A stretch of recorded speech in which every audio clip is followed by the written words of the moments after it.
आज हम एक ऐसे केस की बात करने वाले हैं जो सुनने में बिल्कुल सीधा साधा लगता है। ड्रग्स की तस्करी। एक विदेशी नागरिक पकड़ा गया और तो और दो अदालतों ने उसे दोषी भी ठहरा दिया। केस बंद है ना। लेकिन कहानी में ट्विस्ट तब आता है जब देश की सबसे बड़ी अदालत सुप्रीम कोर्ट उसे बरी कर देती है। आखिर ऐसा क्या हुआ? चलिए इसी गुत्थी को सुलझाते हैं। तो कहानी की शुरुआत होती है इस नंबर से, लगभग 2 किलो चरस। अब देखिए, ये कोई छोटी मोटी मात्रा तो है नहीं। ये अपने आप में एक बहुत ही संगीन जुर्म का पुख्ता सबूत है। और ये ड्रग्स पकड़े कहाँ गए? एक विदेशी नागरिक के पास से, वो भी ठीक भारत नेपाल बॉर्डर पर, जो जैसा कि हम जानते हैं ड्रग स्मगलिंग के लिए काफी बदनाम रूट है। तो पहली नजर में देखने पर तो लगता है कि ये एक बिल्कुल ओपन एंड शट केस है ना? और बात सिर्फ गिरफ्तारी पर ही नहीं रुकी। मामला अदालत में गया, पहले निचली अदालत ने और फिर हाईकोर्ट ने भी प्रोसिक्यूशन की कहानी को सही माना और उस शख्स को दोषी करार दे दिया। मतलब दो कोर्ट्स ने ठप्पा लगा दिया। तो फिर सवाल जस का तस खड़ा है। अगर केस इतना पक्का था, सबूत इतने मजबूत थे, 2 अदालतें सजा सुना चुकी थीं, तो आखिर सुप्रीम कोर्ट को ऐसा क्या दिखा जो बाकी किसी को नजर नहीं आया? ऐसा क्या हुआ कि फैसला 180 डिग्री घूम गया? चलिए सबसे पहले ये समझते हैं कि आखिर प्रोसिक्यूशन यानी अभियोजन पक्ष का केस इतना मजबूत लग क्यों रहा था। उनकी कहानी क्या थी? तो प्रोसिक्यूशन की कहानी एकदम सीधी सपाट थी। ये शख्स दोनियार विल्दानोव एक रशियन नागरिक है। उसे लगभग 2 किलो चरस के साथ भारत की सीमा के अंदर पकड़ा गया। किसने पकड़ा? सशस्त्र सीमा बल यानी एसएसबी ने। केस चला और उसे 10 साल की सख्त सजा भी हो गई। सुनने में तो सब कुछ बिल्कुल कायदे से हुआ लगता है, नहीं? लेकिन जैसा कि अक्सर होता है, कहानी का एक दूसरा पहलू भी था। और जब आरोपी दोनियार विल्दानोव ने अपनी कहानी बताई तो मामले की पूरी तस्वीर ही बदल गई। अब जरा इन 2 अलग अलग कहानियों को देखें। एक तरफ प्रोसिक्यूशन कह रहा है कि वो नेपाल से ड्रग्स तस्करी कर रहा था। दूसरी तरफ विल्दानोव का दावा है कि उसे तो एक दिन पहले ही हिरासत में ले लिया गया था और जब उसने रिश्वत देने से मना किया तो उसे इस केस में फंसा दिया गया। और हाँ, एक और अजीब बात उसने कही कि पुलिस टीम उसके पालतू कुत्ते को भी उठाकर ले गई थी। एक कुत्ता, इसका क्या मतलब था?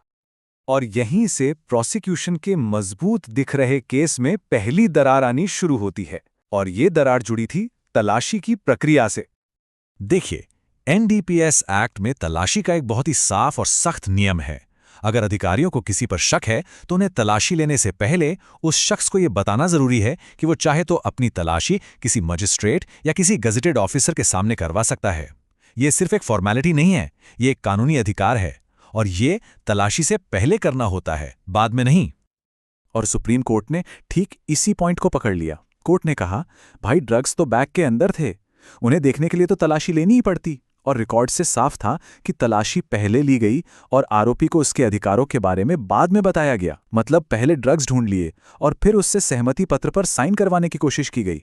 ये तो कानून का सीधा सीधा उल्लंघन था। लेकिन रुकिए, कहानी यहीं खत्म नहीं होती। ये गलत तलाशी तो बस एक शुरुआत थी, बस पहली कड़ी। जैसे जैसे सुप्रीम कोर्ट ने केस की फाइलों को खंगाला, एक के बाद एक कई और शक सामने आने लगे। अगला बड़ा सवाल खड़ा हुआ विल्डानोव के पासपोर्ट को लेकर। यह एक ऐसा सबूत था जिसने प्रोसिक्यूशन की पूरी टाइमलाइन पर ही सवालिया निशान लगा दिया। अब जरा इस टाइमलाइन पर गौर कीजिए। पासपोर्ट पर स्टैंप लगी है कि वो 5 नवंबर को नेपाल से बाहर निकला, ठीक है? लेकिन पुलिस रिकॉर्ड में उसकी गिरफ्तारी की तारीख है 6 नवंबर सुबह 7 बजे। और सबसे अजीब बात यह कि उसके पासपोर्ट पर भारत में एंट्री की कोई स्टैंप ही नहीं है। तो सवाल यह उठता है कि वो ये 24 घंटे कहां था? क्या सच में उसे 6 तारीख को ही पकड़ा गया था या फिर कहानी कुछ और थी? इसके बाद कोर्ट ने उस दस्तावेज को देखा जिसे प्रोसिक्यूशन का सबसे अहम सबूत होना था, आरोपी का सहमति पत्र। लेकिन यह सहमति पत्र सबूत कम और एक पहेली ज्यादा लग रहा था। कोर्ट ने जब इस सहमति पत्र को देखा तो उसमें एक नहीं कई गड़बड़ियां थीं। पहली बात, ये ड्रग्स मिलने के बाद लिखा गया था। दूसरी, इस पर सिर्फ आरोपी के साइन थे, किसी भी पुलिस वाले या एसएसबी के जवान ने गवाह के तौर पर साइन ही नहीं किया था। और प्रोसिक्यूशन का कहना था कि इसे हिंदी से इंग्लिश में ट्रांसलेट करके आरोपी को समझाया गया था। ये बात भी कोर्ट को कुछ हजम नहीं हुई। और फिर कोर्ट ने उस अजीब सी डिटेल पर ध्यान दिया, वो लापता कुत्ता। याद है, आरोपी शुरू से ये कह रहा था कि उसके साथ उसका पालतू कुत्ता भी था जिसे अधिकारी ले गए। और कमाल की बात यह है कि कोर्ट में एक गवाह ने भी इस बात की पुष्टि की। पर उस कुत्ते का हुआ क्या? किसी भी रिकॉर्ड में उसका कोई जिक्र नहीं था। ये भले ही छोटी सी बात लगे, लेकिन इसने आरोपी की फंसाई जाने वाली कहानी को और मजबूती दे दी।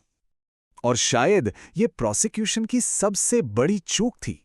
जरा सोचिए, जिस बैग में लगभग 2 किलो ड्रग्स मिले, उस बैग का जिक्र रिकवरी के किसी भी डॉक्यूमेंट में था ही नहीं। ये यकीन करना मुश्किल है, लेकिन सच यही था। उन्होंने मेन सबूत के कंटेनर को ही रिकॉर्ड पर लेना जरूरी नहीं समझा। तो एक गलत तलाशी, पासपोर्ट में गड़बड़, एक अधूरा सहमति पत्र, एक गायब कुत्ता और एक गायब बैग, इन सारे शक और झोल के साथ सुप्रीम कोर्ट अपने आखिरी फैसले पर पहुंचा। और यह फैसला एक बहुत ही जरूरी कानूनी उसूल पर टिका था। क्रिमिनल लॉ में किसी को सजा देने के लिए सबूत का एक बहुत ऊंचा स्टैंडर्ड होता है, जिसे कहते हैं बियॉन्ड अ रीजनेबल डाउट, यानी उचित संदेह से परे। इसका सीधा सा मतलब है कि प्रोसिक्यूशन को अपना केस इतने मजबूत सबूतों के साथ साबित करना होता है कि किसी भी समझदार इंसान के मन में आरोपी के दोषी होने को लेकर कोई वाजिब शक की गुंजाइश ही न बचे। और सुप्रीम कोर्ट ने अपने फैसले में बिल्कुल यही बात कही। उन्होंने साफ कहा कि प्रोसिक्यूशन की कहानी में जो गड़बड़ियां हैं वो छोटी-मोटी नहीं हैं, बल्कि इतनी बड़ी और साफ हैं कि आरोपी की मिलीभगत पर एक उचित संदेह पैदा करती हैं। और जब शक की गुंजाइश हो तो कानून का फायदा हमेशा आरोपी को मिलता है। इसलिए आखिरी फैसला था बरी। दुनियार विल्दानोव, जिसे दो अदालतें दोषी मान चुकी थीं, वो सुप्रीम कोर्ट से एक आज़ाद इंसान बनकर बाहर निकला। तो ये केस हमें एक बहुत बड़े सवाल के साथ छोड़ जाता है कि न्याय कितनी बार उन छोटी छोटी डिटेल्स पर टिका होता है जिन्हें अक्सर पहली नज़र में नज़रअंदाज कर दिया जाता है। यह हमें याद दिलाता है कि कानून की प्रक्रिया का हर एक कदम, हर एक नियम, चाहे वो कितना भी मामूली क्यों ना लगे, वो असल में किसी की आज़ादी और उसकी पूरी जिंदगी तय कर सकता है।